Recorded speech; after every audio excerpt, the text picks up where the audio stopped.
Hello all, A Knife Tale here, bringing you another knife review with a very strange knife we're looking at, the Rike Lamella. This is the original version. This is in fact one of the very early numbers too. This came out in 2022, and this one is number 34. So this is not the second version that came out with the switch on the back. This is the slightly more scary original version, but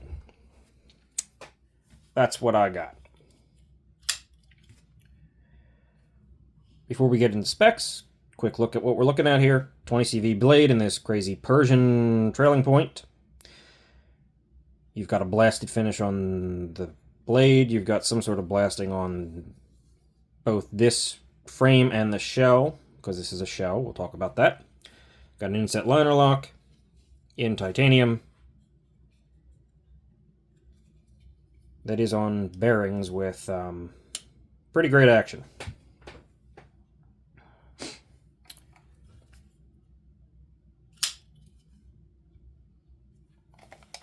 Specs. Blade length on the Lamella to the front of the handle is just a hair over 3 3/4, like 3.8 maybe. To the plunge grind, however, you're looking at a hair over 4 inches. This is a big knife. The overall length total is almost 9 inches on the dot, and the handle is about 5 1/8. I say it's a big knife because, as you will see, it is a large knife. This is a proper large knife. This thing is kind of just doing what it wants to do. And honestly, isn't that what we like Rike for anyway?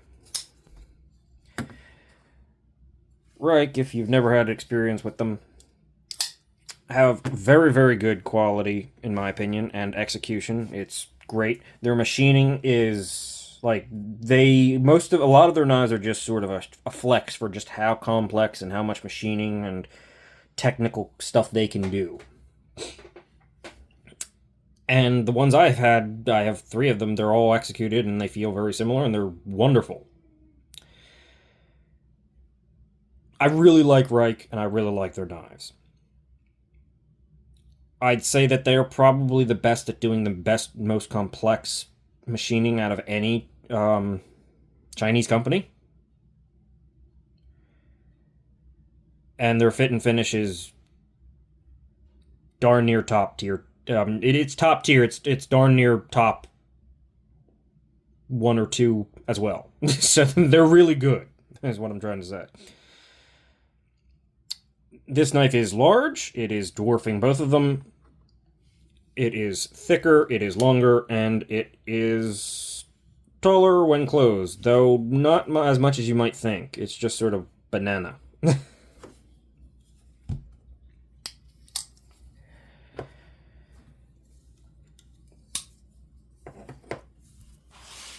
Okay, let's move on to the weight. My guess is this thing's going to be about 5.5 ounces. 5.11. Okay. Honestly, with the complexity, the amount of titanium, the spring, the standoffs, the craziness that's going on here, I thought this would be even heavier than that. It's certainly not a balance to length and weight, but it's not nearly as bad as you might think it would be. At least not as much as I thought it would be. Calipers. Handle thickness. No, hold on. 560? 570 thousandths on the handle thickness. Yeah, it's over 1/2 inch. It's reasonably thick. Also reasonably thick is this blade. 156. They're probably going for 155 thousandths, but we'll call it 156. What's not quite as thick is the edge on this blade.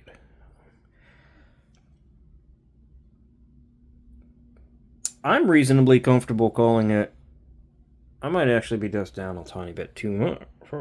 No, I'm reasonably comfortable calling it right around that 13 to 14 thousandths behind the edge, which is pretty thin. I don't know what the edge angle is on this knife. Again, I would love to see companies list that so we know what we're doing when we're sharpening the things, but it gets thick at the tip because, you know, you got the extra material up there, but it is hollow ground. It's not the deepest hollow ground. I mean, it's deep, but it doesn't stay super thin too long. Like, you start getting pretty thick pretty quickly. Just, maybe it's a deep hollow ground. It's just, you got a thick blade stock to a really thin edge. It's just sort of the nature of the beast. You're going to get a couple sharpenings out of this thing before you really start getting into thicker material where you probably just, the knife isn't going to do what it needs to anymore.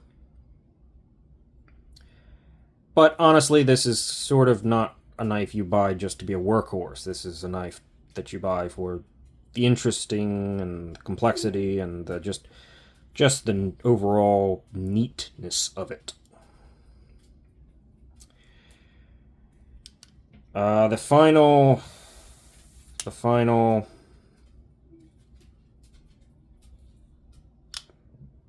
spec is hardware, which is completely invisible in this knife. It is under this shell. Now, the new second version 2 of this knife has a switch right here that you just push up and you can pop this off and pull it off. The original version, this version, does not have that. It's got a spring in there, and you see those two little bars? Well, you got to put something in between them and push them that way. That moves this piece out of the way so the shell can pop up.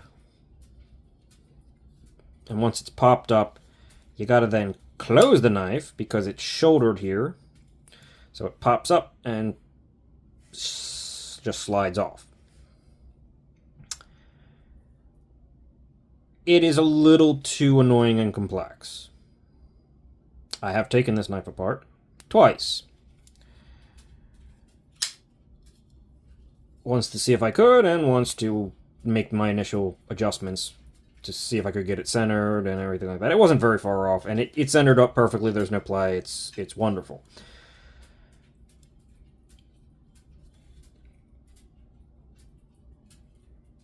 I don't really want to do this, but I'm going to try to do this.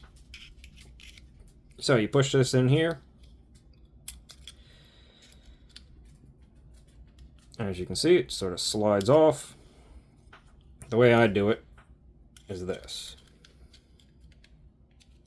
You gotta sort of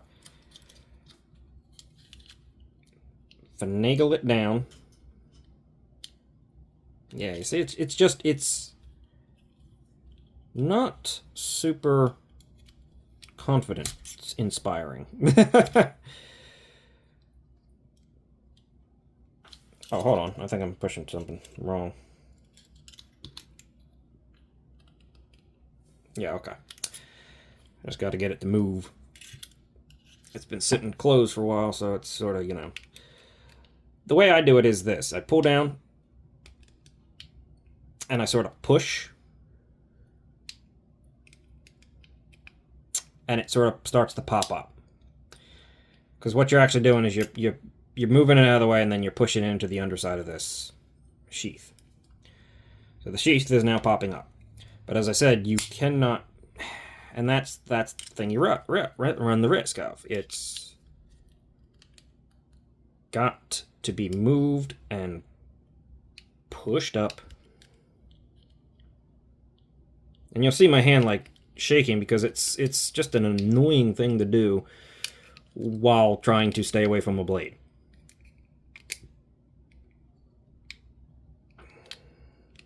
Why is it not coming up? Hold on. Yeah, I don't suggest doing this very often. There we go. I was just going for the wrong spot. Then you gotta pop the blade. Pull the sheet, pull it up, push it off. I don't know if you can hear that, but it sings a bit. It's socketed in there. T8 on the pivot. T6 on the one body screw. The pocket clip is screwed in underneath. It's not hard to take apart from here. I'm not going to do that.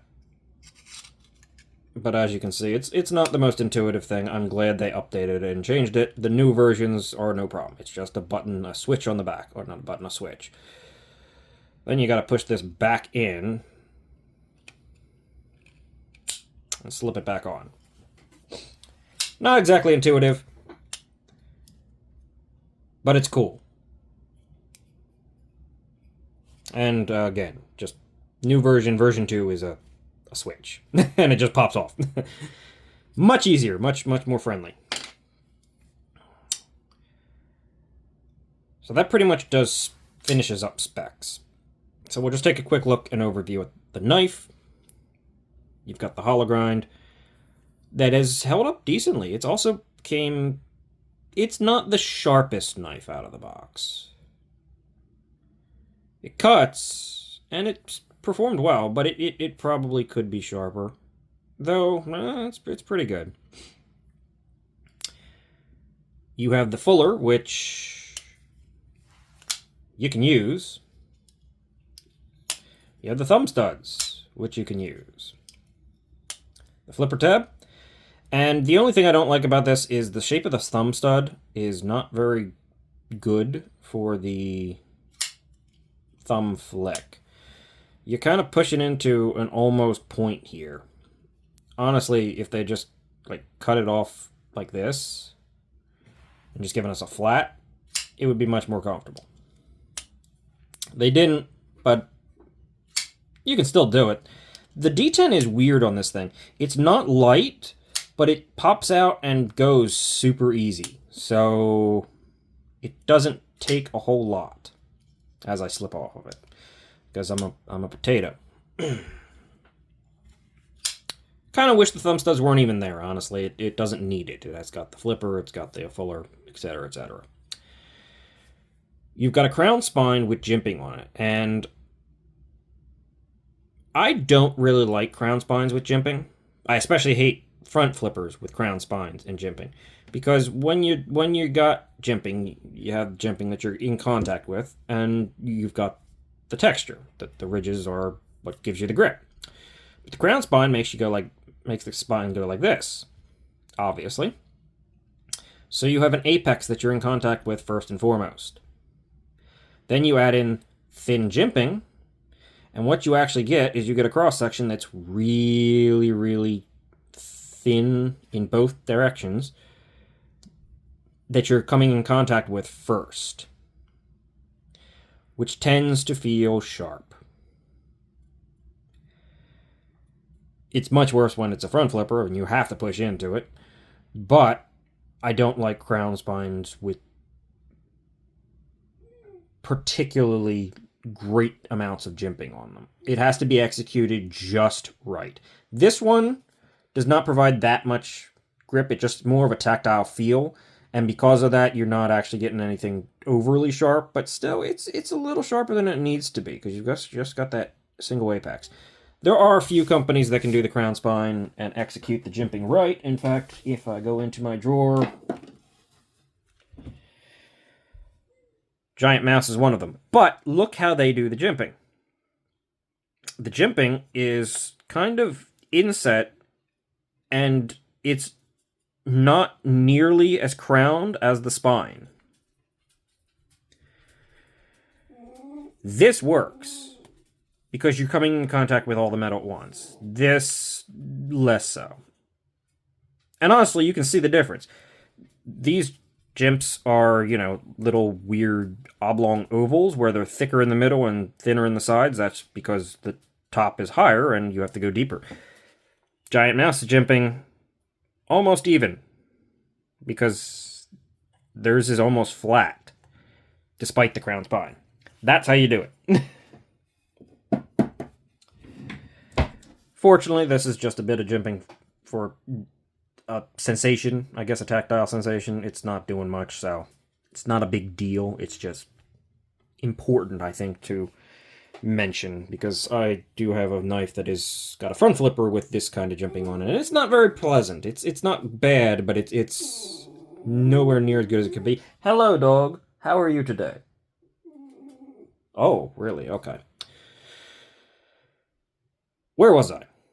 Stop pin. And also stop pin, so you got 3 points of contact. There's no play. It's centered up beautifully. The action is crazy good on bearings. You've got a very light, almost orange PO eggshell on the upper shell here. I guess that's appropriate. And you've got it blasted in two-tone for contrast. Very nice, very good feeling. You've got a lot of technical milling and precision and details, which is Rike's thing. You've got a clip. I mean, it works. It's just really stiff. This clip needs to have a bit more spring to it. It works in and out of the pocket. The ball functions. I know a lot of people don't like them. I don't mind them, but it's fine. This is a pretty decent ball. It rolls nicely. I mean, if you're looking at the angles of the pocket clip, it technically would sit flat like this, but it ends up sort of just sitting like that in your pocket, which it's not cumbersome, but it's odd. It's something you got to get used to. Again, this is not the practical knife you buy to use as a workhorse. This is a piece of interesting execution and potential for what these companies can do. Finish off with ergos. Ergos are weird. Somewhat weird. If you go back here, the ergos are fine. It's kind of at a weird position, but it's fine. If you try to jam your hands up into here, in between here, you can do it. My hands are just barely fitting. They are a little bit squished. It's not super comfortable. And this is a little bit sharp. The angle's here very hard. So normally when I grip this thing, if I grip it back here, I grip it like this to get my finger around it. It's comfortable. It works. It's nice. But honestly, the grip for this knife, the true, real grip for this knife is up here. This is how this knife is supposed to be held. This is how this knife works. And it is ultra comfortable in this grip. It just is. I have enough room that I'm not scared about running up on the blade. I'm locked in. This is where you are with this knife probably most of the time. And it's really good here. It's just something you're going to have to get used to, because it's an overall unusual experience, especially if you're just used to, regular knife shape. This is not it. And I think that's part of what I like about it. Oh, we have a lanyard hole for sure. Lock bar access is also slightly textured, jimped, I guess, and you've got great access, so no problems. Overall, this is a wonderful and very interesting knife. This knife comes in the new current versions at $355 with the button, or the switch. Keep calling it a button. For the complexity and for everything that's going on here, that actually compares really well to a lot of other knives. Like, that's one thing about Rike. They're not cheap. They're premium knives with but they have tons of elements to them. Tons of intricacies, tons of uniqueness to them, and extra milling and extra construction, you oftentimes, yet their prices aren't higher than the other competitors in the same realm. Like, you tend to get a little bit more from Rike.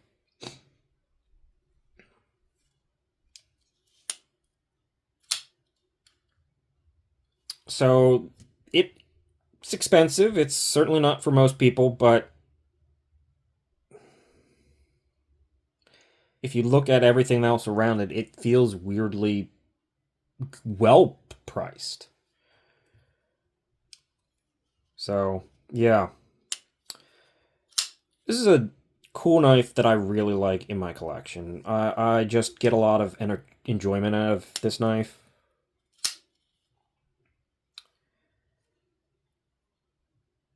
And I think this is just one to enjoy more than it is to get a high function knife out of.